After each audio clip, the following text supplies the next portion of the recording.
북한 여자가 맛본 남한 음식 이야기 33번째 시간입니다. 안녕하세요 여러분. 오늘도 저를 기다리시느라 조금 바쁘신 거죠? 저도 이 시간이 오기를 엄청나게 기다렸답니다. 제가 늘 말하듯이 대한민국 남한에는 너무 먹거리가 많다고 하잖아요.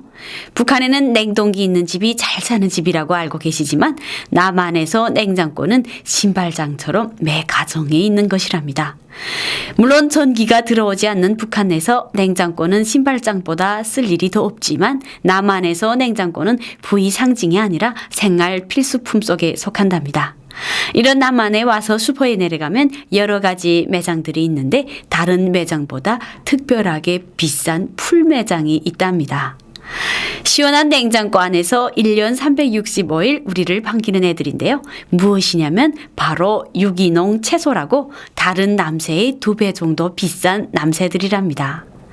저번 시간에 제가 남한에서는 채소, 북한에서는 남새라고 알려드렸죠.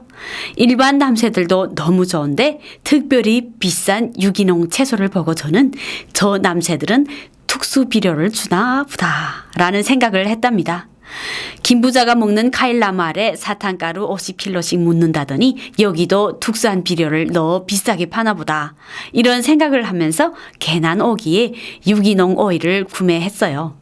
비싼 오이라고 생각해서인지 오이가 다른 오이보다 달콤해 보이고 더 생신해 보이더라고요. 하지만 슈퍼의 일반 오이랑 함께 먹은 결과 맛있다는 것은 거의 제 생각이었어요. 유기농이 왜 비싸지? 라는 궁금증에 저는 바로 만능 박사 인터넷에 물어봤답니다. 인터넷은 아르파네트에서 시작된 세계 최대 규모의 컴퓨터 통신망인데요. 어렵게 말하는 건 힘들시잖아요. 통신망과 통신망을 서로 이어놓아 전 세계의 자료와 소식을 바로바로 알 수 있는 전자마당 같은 거라고 볼 수 있답니다. 시장에 모인 사람들이 서로 이야기를 주고받듯이 지금 북한을 제외한 모든 나라들에서는 인터넷으로 대규모적인 소식과 소문 그리고 자료들을 서로 나누고 서로의 생각을 소통한답니다. 북한에서는 소문으로 혹은 당에서 말하는 대로 알고 있잖아요. 하지만 남한을 비롯한 전 세계는 매일 보도와 날씨, 살아가는 데 필요한 모든 자료를 휴대전화에 설치된 인터넷에 검색만 하면 바로 알 수가 있지요.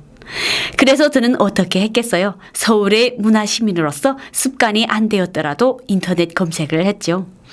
남들처럼 자료는 올리지 못할 망정 찾아보지도 못할 수는 없죠.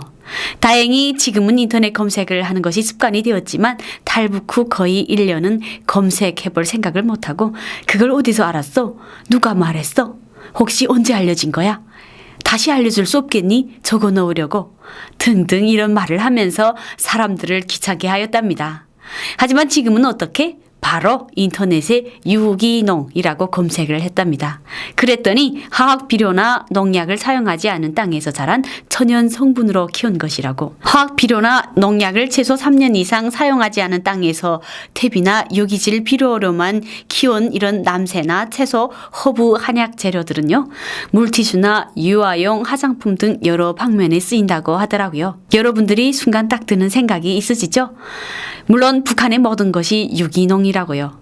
남한에서 모든 곡식은 제대로 된 비료와 농약을 시기에 맞게 해주기 때문에 해마다 만풍년이거든요. 그런데 유기농은 비료나 농약을 쓰지 않고 수확하기 때문에 수확량도 작고 가격이 비싼 게 아닐까요? 그리고 건강에 좋은 측면도 있겠지요.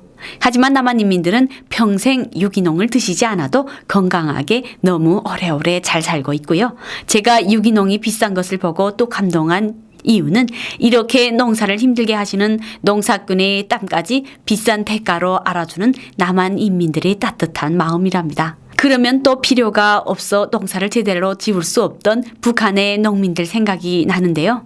여기 남한은 농사철에 밭에요. 사람이 거의 없어요. 벼 설레는 들판이랑 하룻밤 지나면 거의 어정보의 밭이 모두 벼가을을 마치는 정도랍니다. 처음 탈북자들은 신기한 일이라고 생각하고 다음 날은 눈을 뜨고 밤을 지켜보았대요.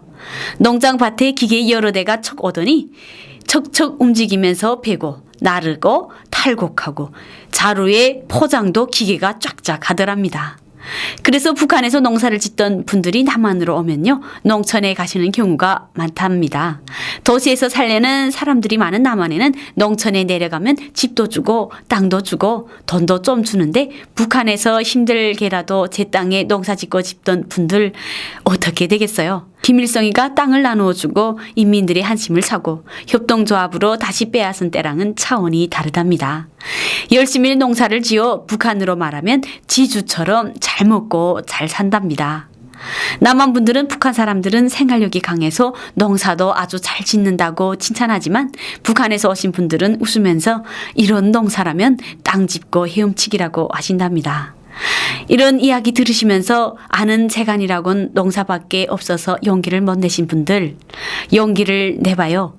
기계화되고 비료가 많고 또 집이 멋있고 살기 좋고 음식이 많은 남한으로 와서 농사 한번 제대로 지어보지 않으실래요?